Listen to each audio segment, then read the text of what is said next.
ഈശോ മിശിഹായിക്ക് സ്തുതിയായിരിക്കട്ടെ. ഹല്ലേലൂയ. എന്റെ സഹോദരങ്ങളെ സുഖമാണോ? ഇതും വേറൊരു പള്ളിയുടെ ഫ്രണ്ടിൽ നിന്നിട്ടാണ് ടോക്ക് എടുക്കുന്നത് കേട്ടോ.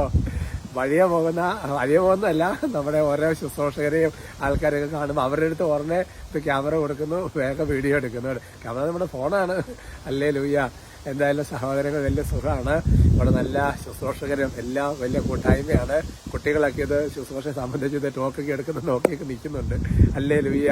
എൻ്റെ പ്രിയപ്പെട്ട സഹോദരങ്ങളെ, കർത്താവിന്റെ കരുണയാൽ ഇവർ ശരിക്കും പറഞ്ഞാൽ ശുശ്രൂഷകളും പ്രാർത്ഥനകളും അഭിഷേകങ്ങളും അത് മാത്രമല്ല, ഈ അയർലൻഡിൽ ഞാൻ വന്നു കഴിഞ്ഞപ്പോൾ ശ്രദ്ധിച്ചൊരു കാര്യം എന്താ അറിയാമോ? ഇത്ര പാരൻസ് എന്നറിയോ, ധാരാളം കുഞ്ഞുങ്ങളെ സ്വീകരിക്കുക, ധാരാളം മക്കള്, 4, 5, 6, 7 മക്കളുടെ കുടുംബങ്ങള്. ശരിക്കും പറഞ്ഞാൽ സഭ വിശ്വാസം ഓരോ മേഖല ഉയർന്നുയർന്നു വരികയാണ് സഹോദരങ്ങളെ. കർത്താവിന് നന്ദി പറയാം. ഹല്ലേലൂയ. പ്രിയമുള്ള സഹോദരങ്ങൾ, ഇന്ന് പ്രത്യേകിച്ച് നമുക്കൊരു നന്മറും ചൊല്ലി പ്രാർത്ഥിക്കേണ്ടത് നിങ്ങൾക്ക് അറിയാവുന്നതുപോലെ ബെൽഫാസ്റ്റിലെ നിങ്ങളിപ്പോൾ ടോക്ക് കാണുമ്പോൾ ഞാൻ ബെൽഫാസ്റ്റിലെ ധ്യാനത്തിലായിരിക്കും. അപ്പോൾ അതുകൊണ്ട് ആ ധ്യാനം എന്തെങ്കിലും കുഴപ്പമുണ്ടായാൽ അപ്പോൾ അതുകൊണ്ട് നിങ്ങൾ പ്രത്യേകം പ്രാർത്ഥിക്കണം കേട്ടോ. അതുപോലെ ലിമറിക്ക് ധ്യാനം കൂടി എനിക്ക് വാക്ക് തന്നിട്ടുണ്ടായിരുന്നു ഇതിനുവേണ്ടി പ്രാർത്ഥിക്കാമെന്ന്. പിന്നെ ഹോൾ വേൾഡിലുള്ളവർ നമ്മൾ ഒരുമിച്ച് നടത്തുന്ന ധ്യാനമാണ്. നമുക്കൊരു നന്മറും ചൊല്ലി പ്രാർത്ഥിക്കാം. നന്മ നിറഞ്ഞ മറിയമേ സുസ്ഥി, കർത്താവ് അങ്ങയോട് കൂടെ സ്ത്രീകളിൽ അങ്ങ് അനുഗ്രഹിക്കപ്പെട്ടവളാണ്. അങ്ങയുടെ ഉദരത്തിന് ഫലമായി ഈശോ അനുഗ്രഹിക്കപ്പെട്ടവനാണ്. പരിശുദ്ധ മറിയമേ തമ്പുരാന്റെ അമ്മേ, പാപികളായ ഞങ്ങൾക്ക് വേണ്ടി ഇപ്പോഴും ഞങ്ങളുടെ മരണസമയത്തും തമ്പുരാനോട് അപേക്ഷിച്ചുകൊള്ളണമേ. ആമേൻ. Praise the lord. പ്രിയമുള്ള സഹോദരങ്ങളെ, ഇന്നത്തെ നമ്മുടെ വിഷയത്തിന് തലക്കെട്ട് എന്താണ് നമ്മുടെ ബലം എന്നതിനെ കുറിച്ചാണ്. ചിലപ്പോൾ ചില ആൾക്കാർ പറയും നമ്മുടെ കൊച്ചാണ് നമ്മുടെ ബലം, മൂത്തവനാണ് നമുക്കൊരു ബലമായിട്ടുള്ളത്. എന്റെ പ്രിയപ്പെട്ട സഹോദരങ്ങളെ, അല്ലേ അല്ല.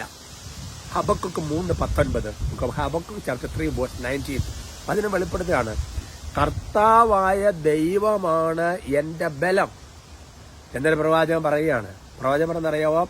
കലമാന്റെ പാദങ്ങൾക്ക് എന്നതുപോലെ അവിടുന്ന് എന്റെ പാദങ്ങൾക്ക് വേഗത നൽകുകയാണ് എന്നിട്ട് പറയാണ്, ഉന്നതങ്ങളിൽ അവിടെ തന്നെ നടത്തുന്നു. ഹബക്കു പ്രവാചകൻ അത് പറയും. കാരണം എന്താ വെച്ചാൽ നിങ്ങൾക്ക് അറിയാവുന്നതുപോലെ ഹബക്കു പ്രവാചകനെയൊക്കെ ദൈവം അല്ലെ ചില കൊണ്ടുപോയ ചില രംഗങ്ങൾ ദാനിയേലിന്റെ പുസ്തകത്തിൽ ഓർക്കുന്നില്ല അല്ലെ? ഹബക്കുവിനെ മുടിയെ തൂക്കി പൊക്കിയെടുത്ത് ഇങ്ങനെ കൊണ്ടുപോകുന്ന ഒരു പോക്ക് എന്നൊക്കെ പറയുന്നത് പോലത്തെയുള്ള ചില അനുഭവങ്ങൾ നിൽക്കുകയാണ്. അപ്പൊ അതുകൊണ്ട് എന്റെ പ്രിയപ്പെട്ട സഹോദരങ്ങളെ, നമ്മുടെ ബലമെന്ന് പറയും. ഇതിന് തത്തുല്യമായ വചനം ഞാൻ വേറെ സ്വന്തം ശക്തിയെ ദൈവമായി കരുതുന്നവർ പറഞ്ഞ് ഹബക്കു 1 പണ്ട് ഞാൻ പറഞ്ഞിട്ടുണ്ട്. ഇത് 3:19 എന്ന് പറഞ്ഞാൽ നമ്മുടെ കഴിവുകളോ നമ്മുടെ ഒരു ഇന്റലക്ച്വൽ കപ്പാസിറ്റിയോ നമ്മുടെ സമ്പത്തോ നമ്മുടെ രാഷ്ട്രീയം നമ്മുടെ ഒന്നുമല്ല നമ്മുടെ ബലം. നമ്മുടെ ബലമെന്ന് പറയുന്ന കർത്താവാണ് എന്റെ ബലം. അതങ്ങനെ ഇടയ്ക്കിടയ്ക്ക് പറയണം, my strength is my Jesus അല്ലെ? എന്റെ കർത്താവാണ് എന്റെ ബലം. അങ്ങനെ ഇടയ്ക്കിടയ്ക്ക് പറഞ്ഞുകൊണ്ടിരിക്കണം.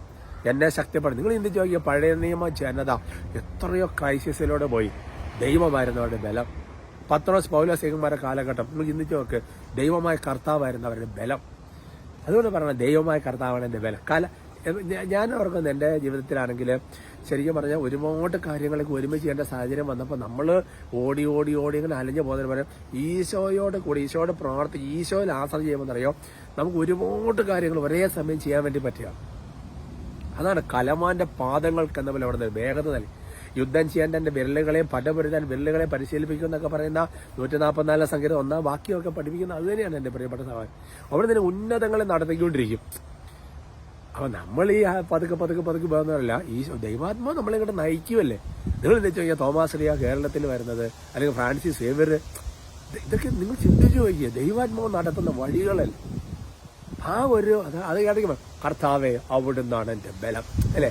ഒരു സൈന്യം തന്നെ പാളയം അടിച്ചാൽ ഞാൻ കുലുങ്ങുകയല്ല. അതൊക്കെ പറയുമ്പോൾ തന്നെ പവറല്ലേ എന്റെ സഹോദരങ്ങളെ, ഫയർ. Price the Lord. നമുക്ക് സ്തുതിക്കാം. ഈശോയെ ഞങ്ങളിങ്ങനെ സ്തുതിക്കുന്നു. ഹല്ലേലൂയ ഹല്ലേലൂയ ഹല്ലേലൂയ. പരിശുദ്ധാത്മാവെ വലിയ ദൈവകൃപ കൊണ്ട് നിറയട്ടെ കർത്താവെ. ഞങ്ങൾ ഒരുമിച്ച് അങ്ങനെ സ്തുതിക്കുന്നു, ആരാധിക്കുന്നു. ബെൽഫാസ്റ്റ് ധ്യാനത്തിന് വേണ്ടി പ്രാർത്ഥിച്ച ഇവരെ കുടുംബങ്ങളെ ആശീർവദിക്കുന്നു. കുടുംബങ്ങളെ ചലിക്കുന്ന പൈശാചക്തികളെ യേശുനാമത്തിൽ ബന്ധിച്ച് ബഹിഷ്കരിച്ച് കുരിശിന്റെ ഉള്ളിൽ ഞാട്ടിപ്പായിക്കുന്നു. ദൈവത്തിന്റെ കൃപ ശക്തമായി നിറയട്ടെ. പരിശുദ്ധാത്മാവിന്റെ അഭിഷേകം ശക്തമായി നിറയട്ടെ. ഓ ദൈവമേ കർത്താവേ, ഓരോരുത്തരെയും കാത്തോളണേ കർത്താവേ. അങ്ങയുടെ കരുത്തിന്റെ മറവിൽ മറച്ചുകൊള്ളണേ കർത്താവേ. പാപ പ്രലോഭന സാഹചര്യം യേശുവിന്റെ നാമത്തിൽ രക്ഷപ്പെടട്ടെ കർത്താവേ. ദൈവമേ, ഇവരെ ഓരോരുത്തരും നിയോഗങ്ങളെ ആശീർവദിക്കുന്ന കർത്താവേ. ജോലിയില്ലാത്തവരെ പ്രത്യേകം അനുഗ്രഹിക്കുന്ന കർത്താവേ. കർത്താവെ, മക്കളില്ലാത്തവരെ പ്രത്യേകം ആശീർവദിക്കുന്ന കർത്താവേ. എന്റെ ദൈവമേ, കുഞ്ഞുങ്ങളുടെ ഓരോ പ്രയാസങ്ങൾ അവിടെ നിന്ന് കാണണമേ കർത്താവേ. എന്റെ ഈശോയെ, ഈ ആശീർവാദം പറഞ്ഞു അവിടുന്ന് തന്നെ നേരിട്ട് ഓരോരുത്തരുടെ ശിരസിൽ കരങ്ങൾ വെച്ച് അനുഗ്രഹിക്കണം, ഇപ്പോഴും എപ്പോഴും എന്നേക്കും. ആമേൻ.